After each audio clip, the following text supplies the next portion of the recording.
Good morning, students. Today we are going to see our new lesson, coal and petroleum. In this lesson, we are going to study about the fossil fuels like coal, petroleum, natural gases, which is naturally found in our earth. And also, we are going to study about the air pollution, especially caused by the burning fossil fuels.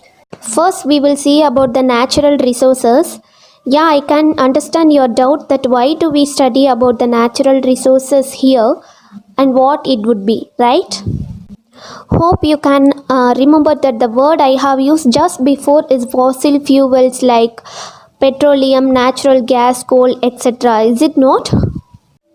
These things were formed and found in nature, hence we are here to study the natural resources first, okay? So now let's see what is natural resources. We are getting many useful things from the nature, right? For example, air we breathe, the vegetables, fruits and grains we eat, water we drink, and then the fuels we use to cook food. Is it not? We know very well that these things are found naturally in our earth, isn't it? So any kind of natural things which are useful to us is known as natural resources. I hope you have understood what is natural resources, right? So simply natural things that are useful to us are known as natural resources.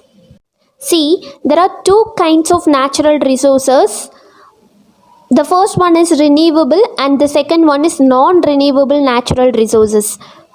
Let's see about the renewable natural resources first. By rapid natural cycles, some natural resources like fresh water, oxygen in the air, and then the plants and animals are being renewed. Let me explain this with an example. The well-known natural cycle is water cycle, right? By this way, the fresh water is renewed by the water cycle that causes rain. So here, initially, water bodies will start to evaporate and then that will be accumulated in the clouds and again it fall down as a rain. Then again the water bodies are started to evaporate and then it will accumulate in the clouds, then again it fall down. So this is called as water cycle, right? It's a major example for the renewable natural resources. Also, flowering plants are also renewed by seeds that form new plants. So this kind of natural resources are called renewable natural resources. The next one is non-renewable natural resources. Some natural resources like coal, petroleum, natural gases and metals will take completely millions of years to form by extremely slow natural processes. These kind of natural resources doesn't undergo natural cycles, hence these are not being renewed. So this is called non-renewable natural resources. It is simply natural resources that are not being renewed by rapid natural cycles or called non-renewable natural resources. For example, already I have said coal, petroleum, natural gas and metals. Let's see about the fossil fuels. We know very well that fuel is somewhat substance that provide us a heat energy, right? That's why we are using the fuels to run our homes, to grow crops and then to run industries, schools, offices and hospitals, and also we are using fuels to travel to different places, right?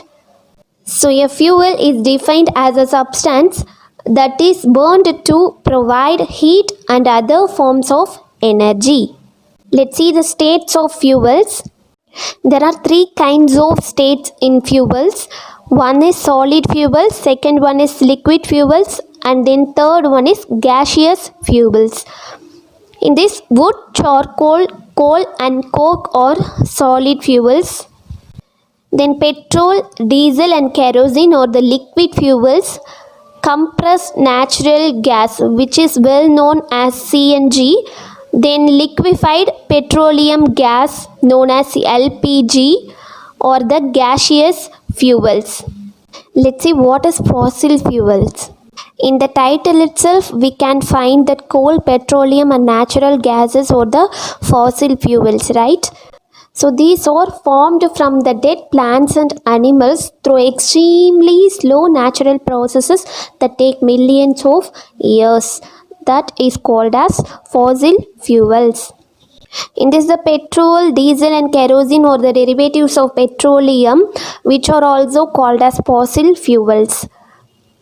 These fossil fuels are organic compounds, and also it contains the element called carbon. The fossil fuels burn with the help of oxygen, and it produces the energy in the form of heat and light. Let's see about the coal briefly and how it is being formed. We are getting the coal from below the surface of the earth by mining, and also we are using it as a source of heat and to produce electricity. The most significant uses of coal are in steel production, in cement manufacturing, and also in thermal power plants. And also several chemicals are being produced from coal, especially soaps, medicines, solvents, dyes, plastics, fibers such as rayon and nylon are derived from the coal. I have given the picture of coal soap and the coal pills, means tablets here. More than 300 million years ago, in swamp areas, coal was formed mainly from the remains of large trees. Then their remains formed layers as they sank under the water of the swamps. Then the plant materials partially decayed and formed layers of peat. Peat is a soft and brown color substance which is made up of 30% of carbon. It is known as the earlier stage of a coal formation. Later, shallow seas covered the swamps and slowly deposited layers of sand and mud over the peat. Due to the exerted pressure of sand and the chemical changes on the peat, it is transformed into the lignite over thousands of years. With a further increase in pressure and heat, the lignite is transformed into bituminous coal, and also the bituminous coal is due to the increase of pressure and heat, it's furtherly transformed as anthracite coal. I have already said that coal is formed by the conversion of dead plant materials, which contains mainly carbon. So, thus the process of conversion of dead plant materials into coal is called carbonization. Let's see the types of coal. There are three types of coal. One is lignite, and then bituminous, and then anthracite. Students, don't confuse with it. Each three types of the coal formed due to the pressure and varies in their color, carbon content and in hardness. Okay, got it? First we will see about the lignite. It contains 38% of carbon and it is regarded as the lowest grade of coal.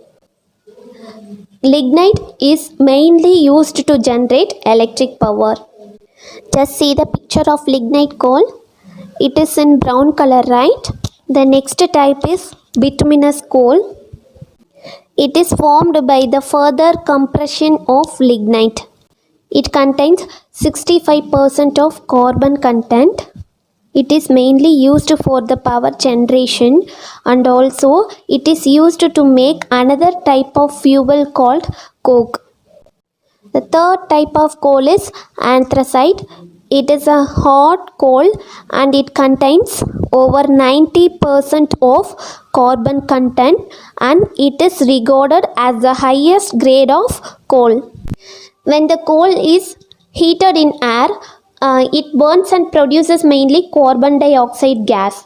Coal is furtherly processed in industries to obtain coke, coal and coal gas.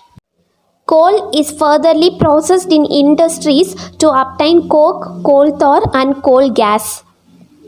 Coke is a fuel which is hot and porous, and also it produces very little smoke while it burns.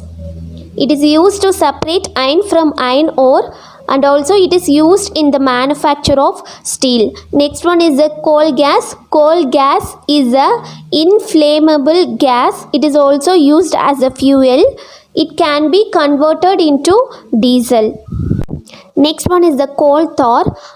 It is used in making roads. It may be a black or brown viscous liquid mixture of 200 different substances. When the coal tar undergoes several processes, we can get some substances which are used in making dyes, paints, plastics, perfumes, explosives and naphthalene balls. So my dear students, today we have learnt about the natural resources, renewable natural resources and non-renewable natural resources, and also we have learnt about the fossil fuels and then the states of fuels, then especially briefly about the coal and its formations, right? I hope you have understood the topics. So next week we will see about the crude oil, natural gases and the pollution caused by the burning fossil fuels. Thank you.